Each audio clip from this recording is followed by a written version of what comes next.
그들이 예루살렘에 가까이 가서 감람산 벳바기에 이르렀을 때 예수께서 두 제자를 보내시며 이르시되 너희는 맞은편 마을로 가라. 그리하면 곧 매인 나귀와 나귀 새끼가 함께 있는 것을 보리니 풀어 내게로 끌고 오라.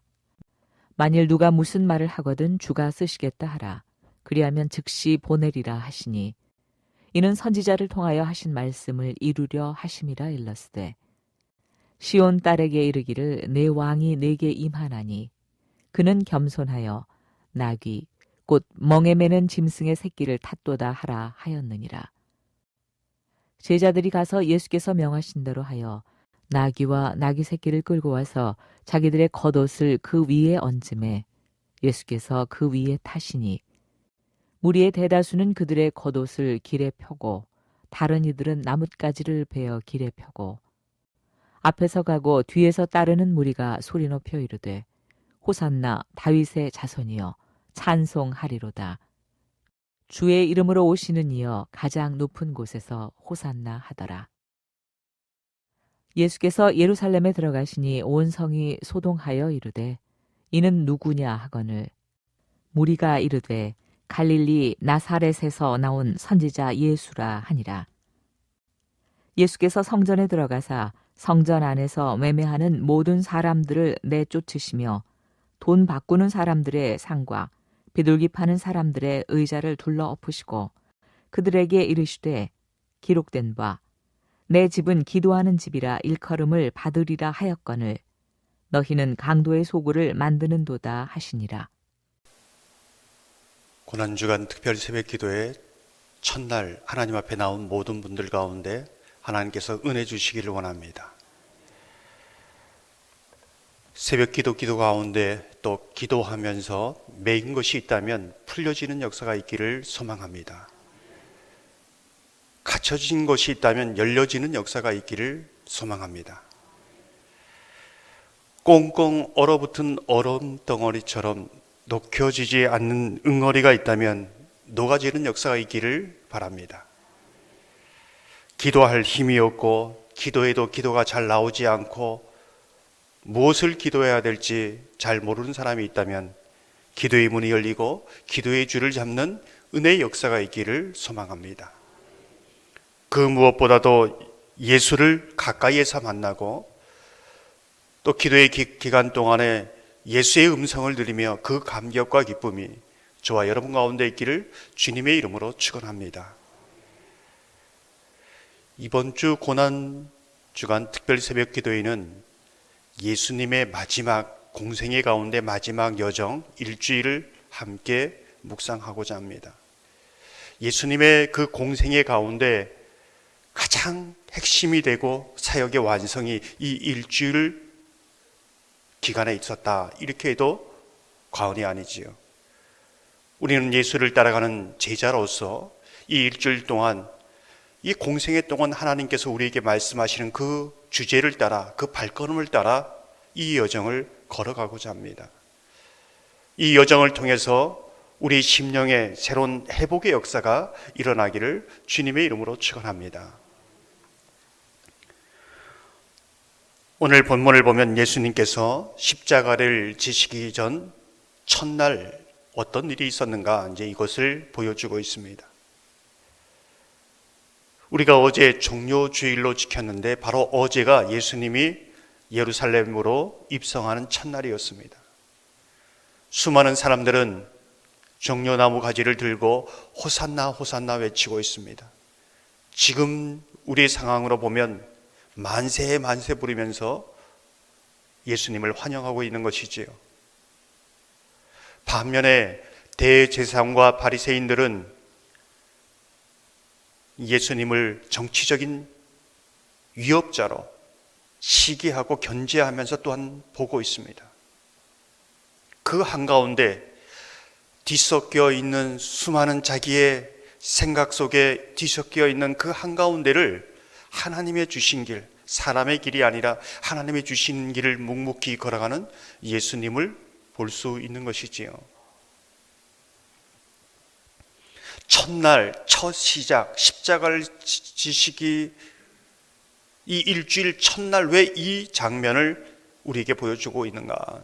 예수를 따라가는 제자들에게 이 장면은, 또 이 사건은 우리에게 무엇을 말해주고 있는가 질문하게 되지요. 우리가 예수님을 따라간다 할 때에 제일 먼저 주님께서는 사람에 대해서 이야기합니다. 첫 번째 주제가 사람입니다. 예수님을 따를 때 제일 중요한 것은, 그리고 제일 먼저 걸리는 것은 사람을 두려워하는 겁니다. 정말 내가 하나님을 두려워하느냐, 사람을 두려워하느냐, 이게 첫 주제라는 겁니다. 우리가 이것이 왜 예수님께서 우리에게 말씀하시는 부분인가를 눈여겨보아야 합니다. 사람을 두려워하거나 기대하거나 의지하지 말라는 겁니다. 누군가의 말처럼 사람들의 환영은 환영에 불과합니다. 수많은 사람들이 사람을 두려워하다가 넘어집니다. 걸림돌에 걸리는 것이지요. 사람을 두려워하다가 하나님의 길이 아니라 사람의 길을 선택하며 걸어가는 것입니다. 정말 내가 하나님을 두려워하느냐, 사람을 두려워하느냐? 수많은 제자들이 사람을 의지하다가 기대하다가 상처받고 낙심합니다. 그 길을 끝까지 가지 못하는 것이지요. 예수님이 십자가의 길을 끝까지 걸어갈 수 있었던 것은 사람을 두려워하지 않았습니다. 사람에게 기대하거나 의지하지 않았습니다. 그래서 이 길을 끝까지 걸어갈 수 있었다. 이제 이것을 우리에게 보여주고 있는 것이지요. 요한복음 2장 24절을 표준 세번역으로 읽어보면 이렇습니다. 그러나 예수께서는 모든 사람을 알고 계심으로 그들에게 몸을 맡기지 않으셨다. 시편 146편 3절에서 5절 말씀을 보면 귀인들을 의지하지 말며 돌 힘이 없는 인생도 의지하지 말지니 그의 호흡이 끊어지면 흙으로 돌아가서 그날에 그의 생각이 소멸하리로다. 야곱의 하나님을 자기의 도움으로 삼으며 여호와 자기 하나님에게 자기의 소망을 두는 자는 복이 있도다. 이게 첫 번째 주제입니다. 신앙의 길을 걸어갈 때 내가 하나님을 두려워하느냐, 사람을 두려워하느냐, 이것을 물어야 합니다. 반면에 예수님께서는 자신을 배반할, 자신을 버릴, 자신에게 큰 상처를 입힐 수많은 사람들, 제자들을 사랑하셨습니다. 끝까지 사랑하셨습니다. 끝까지 인내하면서 기다리셨습니다. 그들 향해서 끝까지 기도하셨습니다. 이게 사람을 대하는 예수님의 마음이었고 태도였습니다. 제가 예전에 말씀드렸던 것처럼 은총의 삼각관계에 대해서 말씀드렸습니다. 꼭지점, 하나님을 향한 그 믿음을 통해서 우리가 사람의 관계를, 성도의 관계를 맺어야 한다는 것이지요. 하나님이 주시는 그 은혜와 사랑으로 사람을 기다려주고 사랑할 수 있다는 겁니다. 긍휼히 여길 수 있다는 것이지요. 여러분 가운데 사람을 두려워하는 마음이 있습니까? 하나님만 두려워하는 마음을 주시기를 소망합니다. 여러분 가운데 사람에게 기대했다가 실망하고 상처받은 분이 있습니까? 오직 하나님만을 의지하라는 사인입니다. 사람에게 원망할 필요 없습니다. 하나님만을 의지하는 대상으로 삼으라는 주의 강력한 음성이라는 것을 이 새벽에 듣고 나아가기를 소망합니다. 하지만 주께서 나를 사랑하시고 끝까지 인내하며 기다려 주셨던 것처럼 주님의 사랑으로 기다리며 기도하시길 바랍니다. 그래야 십자가의 길을 사람 때문에 걸려 넘어지고 사람 때문에 실족하고 그러는 것이 아니라 하나님을 바라보며 끝까지 걸어가는 저와 여러분 되기를 주님의 이름으로 축원합니다. 예수님이 사람들의 환영을 받으면서 예루살렘 성에 들어가셨습니다. 둘째 날을 맞이합니다. 오늘이지요, 월요일입니다. 월요일에 어떤 일을 하셨을까? 우리에게 주시는 두 번째 중요한 제자의 길을 가는 사람들에게 주시는 주제는 무엇인가? 두 번째 주제는 마음입니다.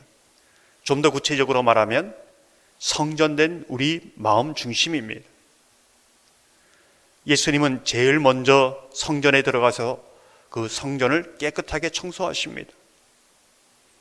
내 집은 만민의 기도하는 집인데 장사하는 집으로 망쳐버렸다고 책망하십니다. 양과 염소를 쫓아내시고 돈 바꾸는 상을 엎으시고 장사하는 사람을 다 내어 쫓으시는 것이지요. 12절 13절을 읽어보면 이렇습니다. 예수께서 성전에 들어가사 성전 안에서 매매하는 모든 사람들을 내쫓으시며 돈 바꾸는 사람들의 상과 비둘기 파는 사람들의 의자를 둘러 엎으시고 그들에게 이르시되 기록된 바 내 집은 기도하는 집이라 일컬음을 받으리라 하셨거늘 너희는 강도의 소굴을 만드는도다 하시니라. 예수님께서 예루살렘에 들어가셔서 이 성전을 깨끗하게 청소하신 것은 십자가의 길을 따라가는 저와 여러분에게 무엇을 말해주고 있는가?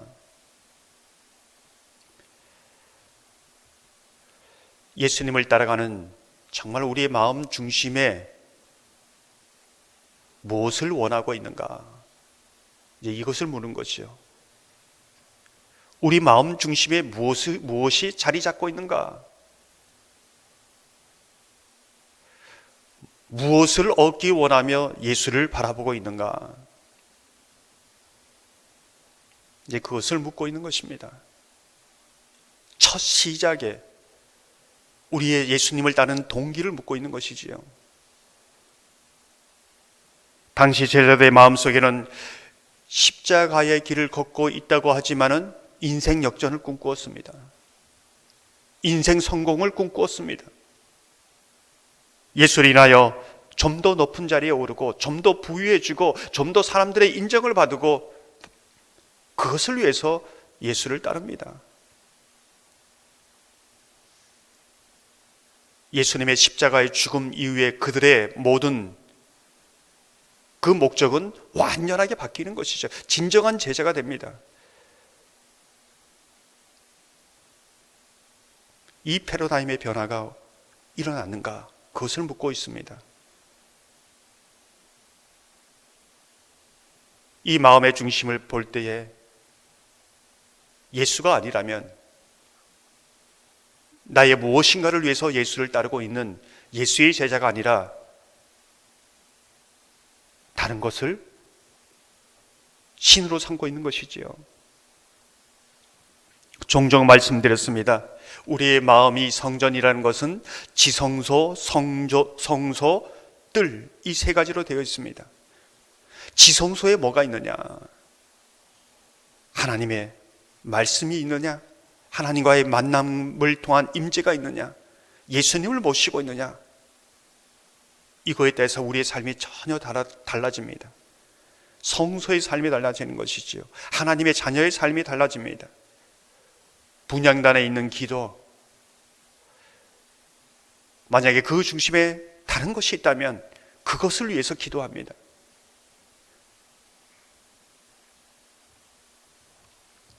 하지만 그 중심에 예수님이 있다면 하나님이 원하시는 것을 구하게 되는 것이지요. 하나님이 원하시는 것을 따라 살 수 있도록 지혜와 능력을 구하는 겁니다. 하나님의 말씀, 그 떡상에 있는 말씀을 먹으면서 그 기쁨과 감사로 살아가는 것입니다. 하나님의 그 등대, 하나님의 뜻이신 것과 그렇지 않은 것을 분별하며 하나님의 기뻐하시는 것을 선택하며 살아갈 수 있는 삶을 살아가는 것이요. 정말 그 중심에 무엇이 있느냐? 입술로는 저는 주님을 사랑합니다, 주님을 따르고 있습니다 말하지만 그 중심, 가장 그 중심에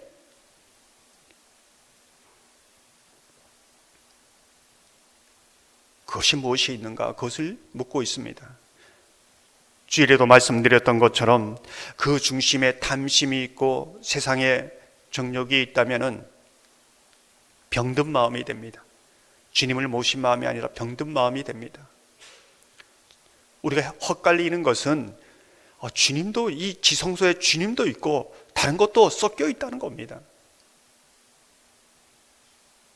병든 마음이 되면 세상의 많은 가치와 많은 속임수, 많은 소리들이 진리처럼 들립니다. 그래서 세상의 것을 따라 살 수밖에 없는 것이지요.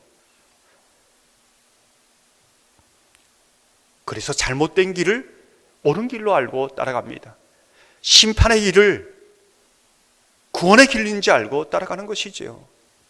그 마음의 중심이 있느냐, 여기에 따라서 예수의 제자가 될 수 있고 예수를 어떻게 끝까지 따라갈 수 있는가, 거기서 판명이 된다는 겁니다. 당시 예배를 드리는 사람은 많았으나 하나님이 찾으시는 예배자는 없었습니다. 아름다운 예배를 많이 드렸지만 거기에는 하나님을 사랑하는 믿음과 고백이 담겨져 있는 것이 아니라 내 욕심, 내가 이루고자 하는 것으로 가득 차 있습니다. 예수의 십자가를 따라가는 저와 여러분 마음을 보라고 이 시간 말씀하고 있습니다. 마음의 중심에 무엇이 있는지 보라는 것이지요. 이 월요일을 마무리하면서 있었던 사건은 무화과 나무가 말라버린 사건입니다. 잎만 무성해서 하나님이 말씀하실 이 무화과 나무가 말라버린 그 사건을 보여주고 있습니다. 이 사건은 무엇을 말해주고 있는 것일까요? 오늘 21절 후반절과 22절을 보면 이 무화과 나무에게 된 이런 일만 할 뿐 아니라 이 산더러 들러 바다에 던지라 하여도 될 것이요 너희가 기도할 때 무엇이든지 믿고 구하는 것은 다 받으리라 하시니라. 예수님이 묻고 있는 것이 무엇입니까? 하나님의 말씀대로 역사하시고 이 말씀대로 이루어진다는 걸 정말 너희들은 믿느냐? 하나님의 뜻을 쫓아가면 세상에 뒤처진다는 것, 이것을 반박할 믿음이 있느냐? 이것을 묻고 있는 것이지요.